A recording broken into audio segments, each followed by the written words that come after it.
বাংলাদেশের আপামর জনতা যারা গণতন্ত্রে বিশ্বাস করে, যারা গণতান্ত্রিক ধারায় বাংলাদেশকে নিতে চায়, তারাও অপেক্ষা করছেন বিএনপির ভারপ্রাপ্ত চেয়ারম্যান জনাব তারেক রহমান কি বক্তব্য রাখেন। নির্বাচনী প্রচারণা থেকে শুরু করে বিএনপির জয়লাভে একটি বড় ভূমিকা ছিল তারেক রহমানের।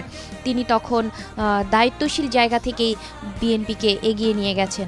তারেক রহমানের এই যে রাজনীতির পথ চলায় আমরা তার নির্বাসন যে 17 বছরের যে জীবন, সেই জীবনে আমরা দেখেছি যে তিনি প্রতিনিয়ত যুক্ত হয়েছেন দেশের আনাচে কানাচে। তারেক রহমানকে আরও বেশি সক্রিয়ভাবে বিএনপির রাজনীতির হাল ধরতে দেখা গেছে এবং সর্বশেষ বেগম খালেদা জিয়া অসুস্থ হয়ে যাবার পরে আসলে তারেক রহমান ভারপ্রাপ্ত চেয়ারম্যান হিসেবে দায়িত্ব পালন শুরু করলে তিনি আসলে আপনাকেই বলছি, ইন্স্যুরেন্স করলে সিটিতে সুরক্ষা পাবেন নিশ্চিত। কিন্তু যারা রয়েছে তাদেরকে আমরা একটু আগেই দেখলাম। সেখানে আমরা দেখলাম আন্দালিব রহমান পার্থকে, সেখানে আমরা দেখলাম নুরুল হক নূরকে, সেখানে আমরা দেখলাম জুনায়েদ সাকিকে।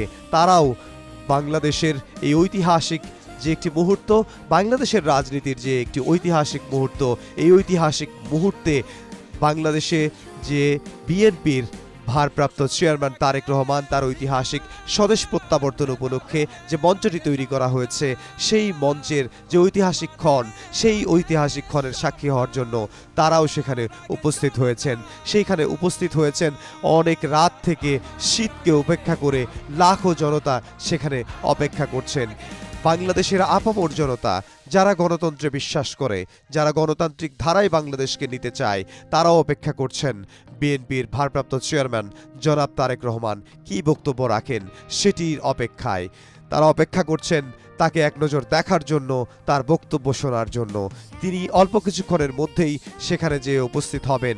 আমরা দেখেছি তার গাড়িবহর যখন আসছে তখন রাস্তার দুধারে অসংখ্য মানুষ থাকায় আইনশৃঙ্খলা রক্ষা বাহিনীর যারা রয়েছেন তাদেরও বেগ পেতে হচ্ছে।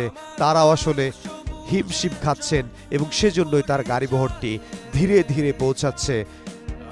ধীরে পৌঁছাচ্ছে তার এই ঐতিহাসিক স্বদেশ প্রত্যাবর্তন উপলক্ষে যে অনুষ্ঠানের আয়োজন করা হয়েছে, সেই অনুষ্ঠানের যে মঞ্চ, সেই মঞ্চের দিকে।